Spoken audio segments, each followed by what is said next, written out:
Hello students, how are you? कैसे हो बेटा? आई होप सो आप सब अच्छे होंगे।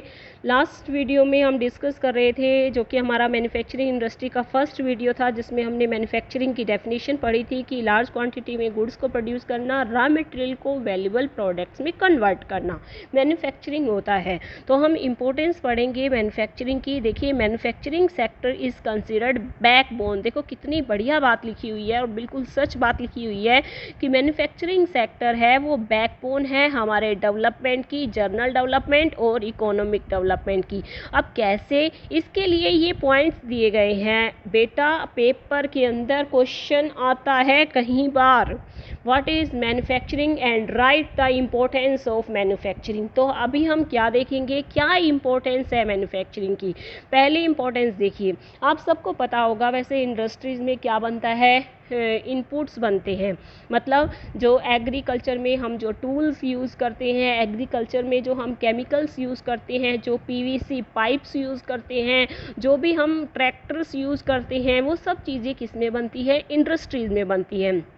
तो देखिए क्या कह रहा है, फर्स्ट इंपॉर्टेंस क्या है मैन्युफैक्चरिंग की। Manufacturing industry not only help in modernising agriculture, ना केवल एग्रीकल्चर को मॉडर्नाइज करने में हेल्प करती है, और जो कि हमारी बैकबोन की हमारी इकोनॉमी की बैकबोन भी है। They also reduce the heavy dependence. देखिए बिल्कुल बहुत अच्छी बात की है कि एग्रीकल्चर मॉडर्नाइज कैसे होती है मैन्युफैक्चरिंग इंडस्ट्री से, क्योंकि नए नए टूल्स, नए नए तरीके के इम्प्लीमेंट्स हैं वो इंडस्ट्रीज़ में तैयार किए जाते हैं, जिससे एग्रीकल्चर मॉडर्नाइज होती है। ना केवल ये एग्रीकल्चर को मॉडर्नाइज करती है बल्कि heavy dependence of people in agriculture income, इसको भी कम करती है। लोग हैं वो सेकेंडरी और टर्शरी सेक्टर में भी इंगेज्ड हो जाते हैं, उनको काम मिल जाता है, क्योंकि उनको क्या करना है, एग्रीकल्चर के लिए इम्प्लीमेंट्स बनाने हैं, टूल्स बनाने हैं नए तरीके के। सेकंड देखिए, तो हम ये कह सकते हैं कि मैन्युफैक्चरिंग बहुत ही इम्पोर्टेंट है। मैन्युफैक्चरिंग यानी कि इंडस्ट्रीज़ हैं वो बहुत इम्पोर्टेंट है एक देश के लिए।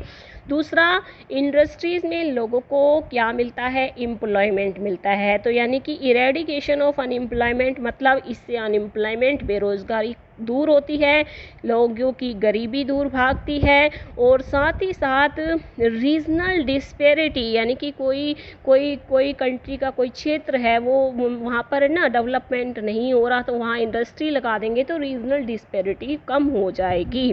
ट्राइबल और बैकवर्ड एरिया के अंदर क्या होता है कि इंडस्ट्रीज़ है वो लगाई जाती है, और उनको उनको स्पेशल, उस एरियाज़ में जो इंडस्ट्रीज लगाता है उनको एक स्पेशल छूट दी जाती है उस एरिया में इंडस्ट्रीज़ लगाने के लिए। तो ये सेकंड इम्पोर्टेंस थी मैन्युफैक्चरिंग की। थर्ड, यदि हम बहुत ज़्यादा क्वांटिटी में इंडस्ट्रीज़ में गुड्स को प्रोड्यूस करते हैं तो हमारा ट्रेड और कॉमर्स एक्सपेंड होता है, और हम उन सामान को बेचकर फॉरेन करेंसी को अर्न करते हैं, जिसका प्रयोग हम अपनी नीड की वस्तुओं को खरीदने में करते हैं। Countries that transform their raw material into wide variety of furnished goods higher value are prosperous.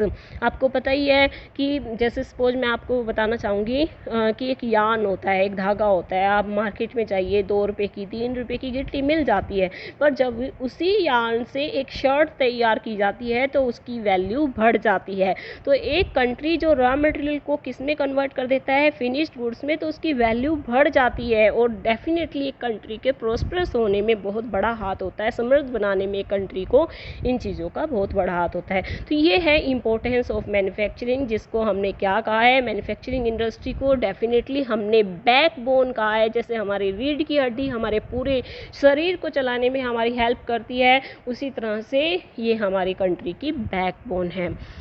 जाहिर सी बात है एग्रीकल्चर और इंडस्ट्री एक दूसरे से अलग नहीं है, दोनों एक दूसरे के साथ मिलकर चलती हैं। एग्रो इंडस्ट्रीज़ होती हैं, उसमें वो क्या करती हैं, एग्रो इंडस्ट्रीज़ कौन सी होती हैं बेटा, जिसमें एग्रीकल्चर से रिलेटेड इनपुट्स बनाई जाती हैं।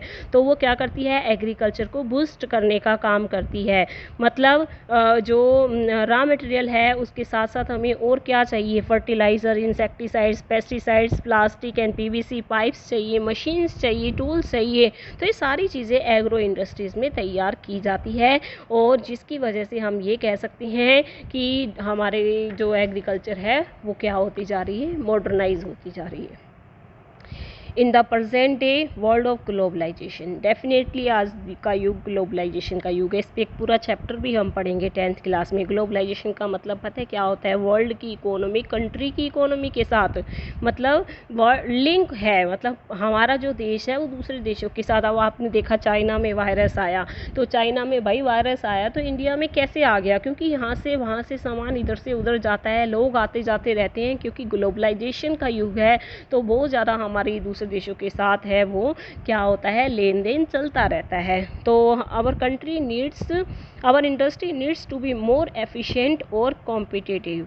Self sufficiency alone is not enough, मतलब सिर्फ अपने देश की लिए सामान बनाना, उसकी पूर्ति करना काफ़ी नहीं है। Our manufactured goods must be at par in quality with those of international market, only then we will be able to compete.